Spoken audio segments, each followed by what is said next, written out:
Gentlemen, let me lay down a thought that might just shatter your perception of what it takes to reach true greatness in our modern world. Picture this: the vast majority of our young folks today buckle under the slightest pressure.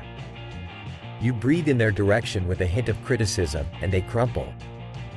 What's happened to resilience? Because of all these softened stances, achieving greatness is like picking low-hanging fruit ripe for the taking, if you've got even an ounce of tenacity coursing through you. Think about it, all you need is a sliver of discipline, the will to trudge through the mud even when every fiber of your being is shouting for you to quit. It's peculiar. I loathe running with the passion of 1,000 burning suns, yet I pound the pavement day in and day out. Why do I torture myself with something I despise? Simple. Life is not an endless parade of showers and sumptuous meals, my friends. No. Life demands struggle, endurance, and facing the very things we want to run from.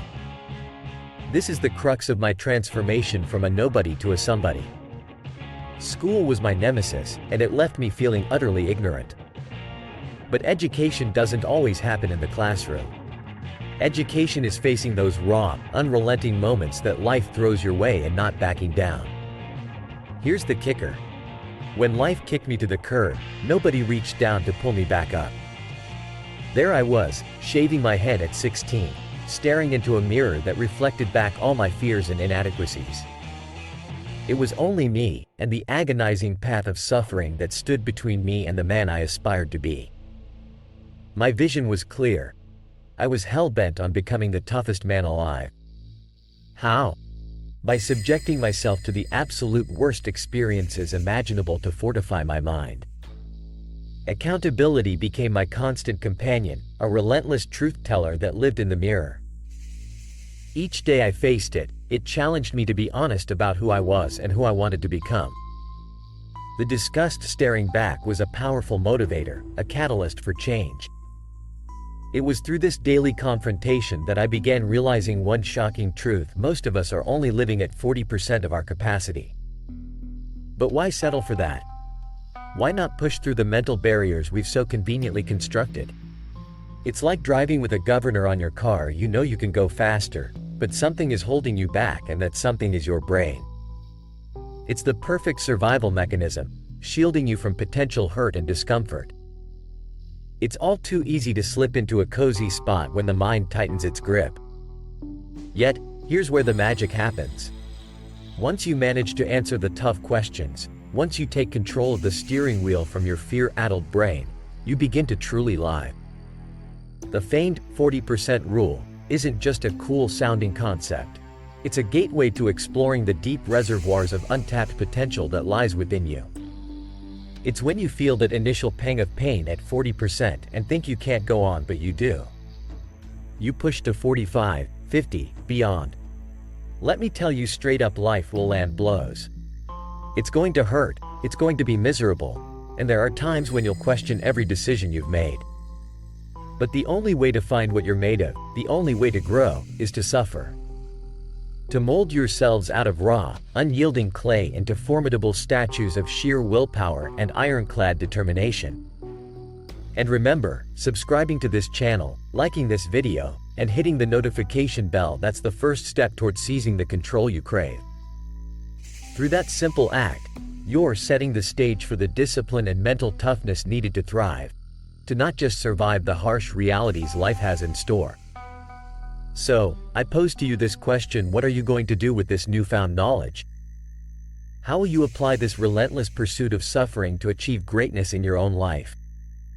As you ponder your response, think about the value you've derived from our discourse today.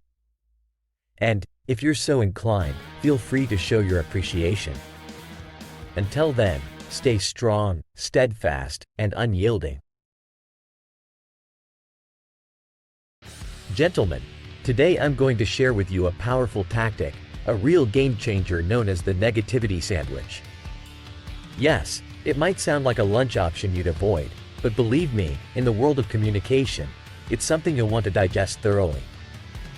This tactic is incredibly versatile, perfect for those moments when you must deliver some tough news. Whether you're offering a critique to a buddy on his latest project, ending a relationship, or addressing a sensitive issue like a friend's harmful habits.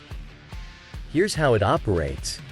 Start with a genuine compliment, slide in your critical feedback, and then cap it off with another positive note. This strategy softens the impact of the negative message, ensuring the other party isn't totally demoralized. A cushion of positivity helps the medicine go down smoother. Take Jay from my sales team, for instance. The guy could sell ice to penguins, but he had a punctuality problem that could have become infectious. I had to address this, so I invited him for a chat. I said, "Jay, your sales numbers speak for themselves. You've got the golden touch. However, this habitual lateness is setting a lax standard for the entire team.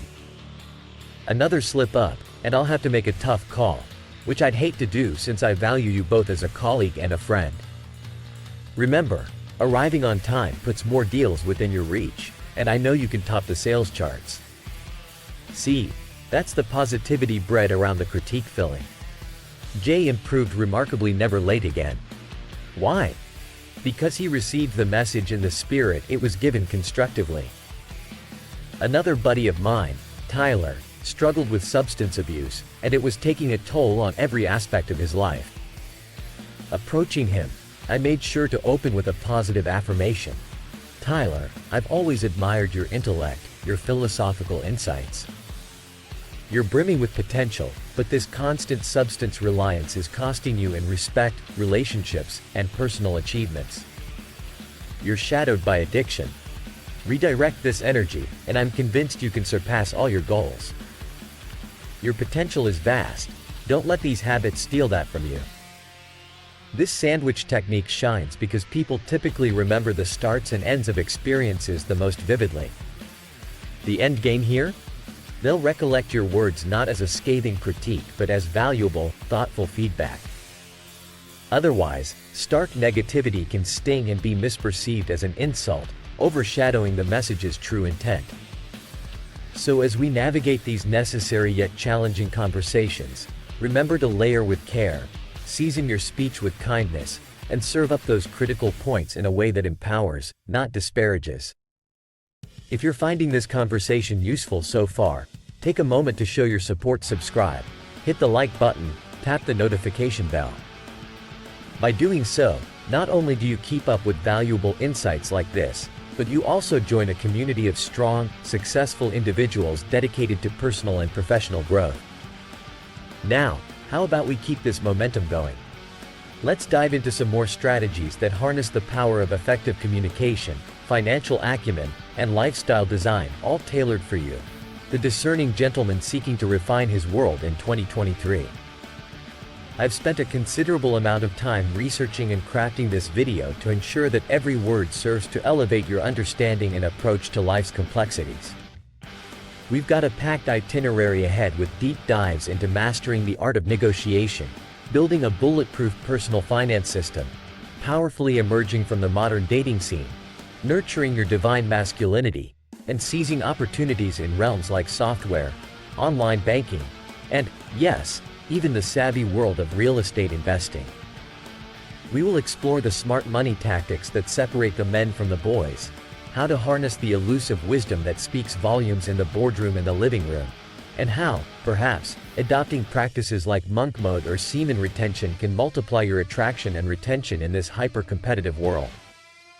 Stick around because you wouldn't want to miss the profound insights on male empire building, leveraging your strong, successful male persona to its full potential, navigating the shifting sands of wisdom insights, and leveraging the power of lifelong learning.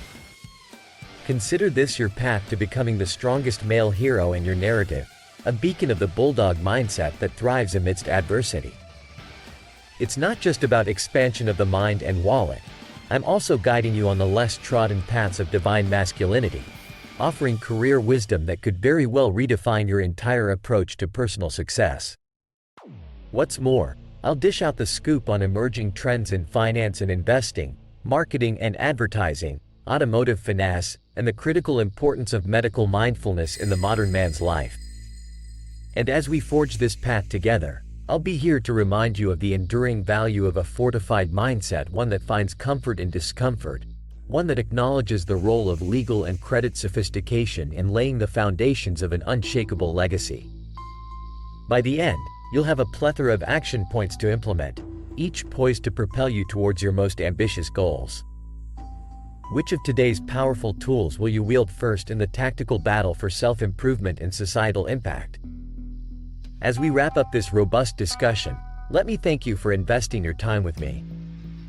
If this video has provided you with value equating to that of a masterclass, consider expressing your appreciation with a tip reflective of the insights gained.